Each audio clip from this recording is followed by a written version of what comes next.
Bonjour. Bonjour. Qui ai-je l'honneur?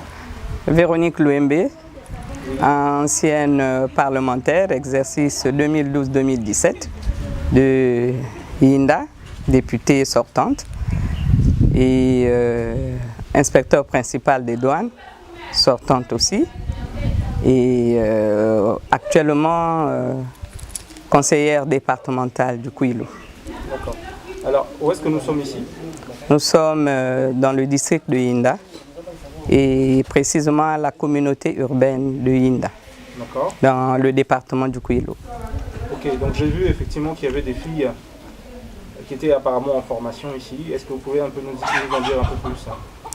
Oui, effectivement, l'attroupement que vous voyez, c'est que nous avons pris, j'avais pris l'option dès lors que je suis venu à la tête du département dans le cadre de la députation. J'ai pensé aider la jeune fille mère qui était en perdition, qui n'avait pas pu parachever ses études.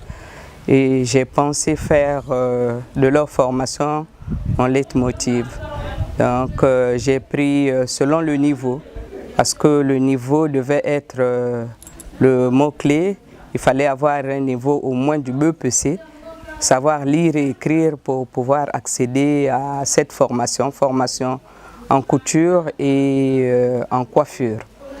Et pour ce faire, nous avons eu déjà à former une première vague qui est sortie l'année dernière sous la direction sous les auspices, j'allais dire, du ministère de l'Intégration et de la Promotion de la Femme, et qui a été également rehaussée par la présence de l'autorité départementale, à savoir le préfet et le président du conseil départemental. À cette occasion, la première vague a pu obtenir ses diplômes. Et cette vague sortie, nous avons pensé continuer, poursuivre, parce que l'œuvre est immense. Les filles en perdition, elles sont nombreuses et nous n'avons pas pu les prendre toutes au cours d'une même vague. C'est pour cette raison qu'on a échelonné. Et cette fois-ci, nous avons la deuxième vague qui a commencé.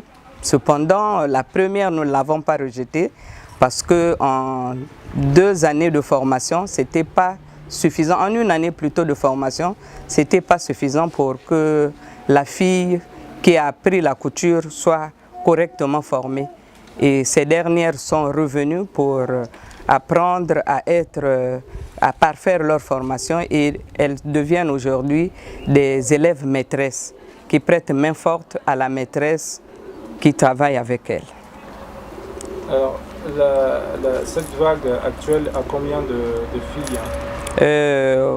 Puisque nous avons au niveau du centre la couture, la formation en couture et la formation en coiffure. Donc la couture compte 34 apprenantes et la coiffure 24. Donc au total, nous avons plus d'une cinquantaine d'élèves pratiquement. Alors pourquoi avez-vous choisi de former en couture et en coiffure? Pourquoi pas d'autres formations? Pourquoi pas l'agriculture? Pourquoi pas l'élevage? Pourquoi spécifiquement la couture et la coiffure? La question est bien posée. Ce n'est pas un choix qui venait seulement de ma personne. C'est vrai que j'avais ce souci de ces élèves-là, mais pour les jeunes filles, j'avais pensé, au fond de moi, je me disais que à travers la couture, elles peuvent se forger un métier. À travers la coiffure aussi, elles peuvent devenir patronnes demain et encadrer d'autres jeunes filles. Et à côté de ça, j'ai eu cette chance de bénéficier du ministère de l'Intégration de la Femme des kits de couture et de coiffure. Et si vous voulez, cette dotation-là a été comme un tremplin pour moi qui m'a permis de parachever ce que j'avais à l'idée. Parce qu'au moins j'ai eu du matériel bien qu'ayant en ajouté, parce que ce que j'avais n'était pas suffisant, j'ai pu en ajouter, mais c'était déjà une bonne chose que d'avoir acquis des kits en couture et des kits en coiffure du ministère de l'Intégration de la Femme, qui ne m'abandonne pas jusqu'à ce jour, parce que de temps en temps, il revient pour faire un contrôle sur la dotation qui avait été faite. Et le choix de ma modeste personne, c'est parce que je me retrouve dans une association. J'ai une association connue de l'État parce que nous avons un récépissé, donc dans le cadre de la société civile.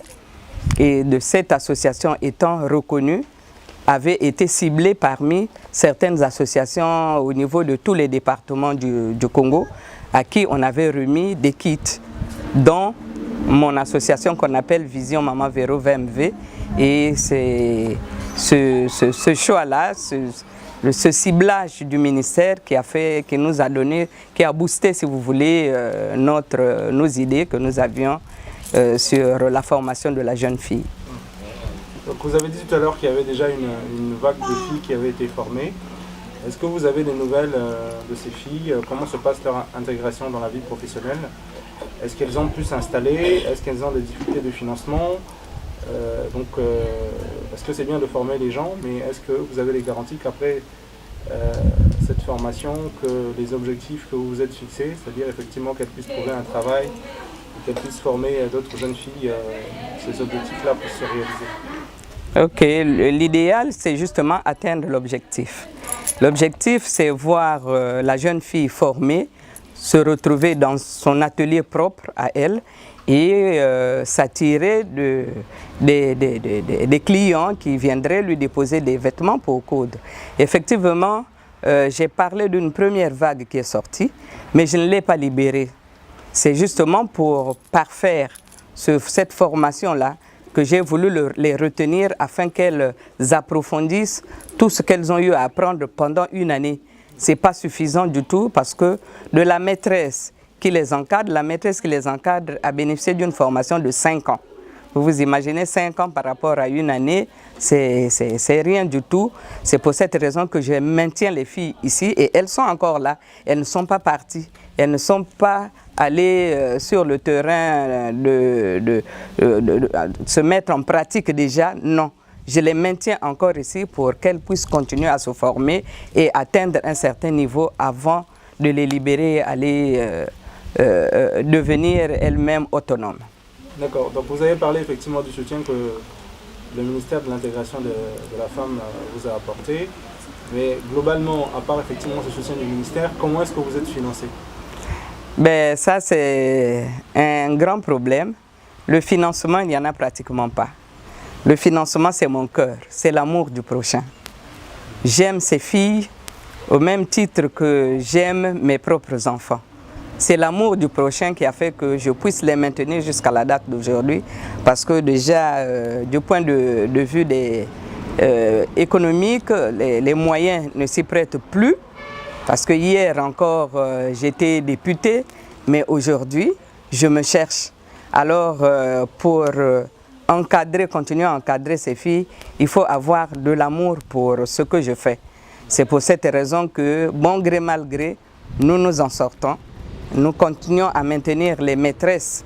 La maîtresse couturière, c'est une dame bien formée, camerounaise, qui a son atelier à Pointe-Noire, mais qui use d'un peu de son temps pour venir encadrer les filles ici à Yinda, mais ce n'est pas gratuit.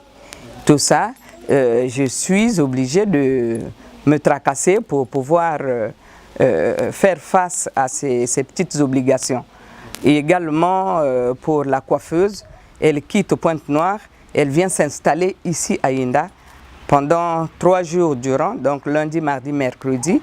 Elles travaillent, elles encadrent, les deux ont le même régime, elles encadrent les filles et aujourd'hui, mercredi, à la fin de l'heure, c'est-à-dire d'ici 17 h, elles ont terminé, elles rentrent. Et jeudi, vendredi, samedi et dimanche, les filles sont relaxées, repartent dans leur famille et les maîtresses également repartent dans leurs ateliers. Et c'est comme ça que nous vivons ici. Par contre, j'aimerais quand même vous relever un aspect nous avons ici des filles qui proviennent des villages lointains parce que le centre, ce n'est pas seulement pour le village Yinda ou bien la communauté urbaine, mais ça englobe pratiquement tout le district. Oh, le district est grand, il est vaste.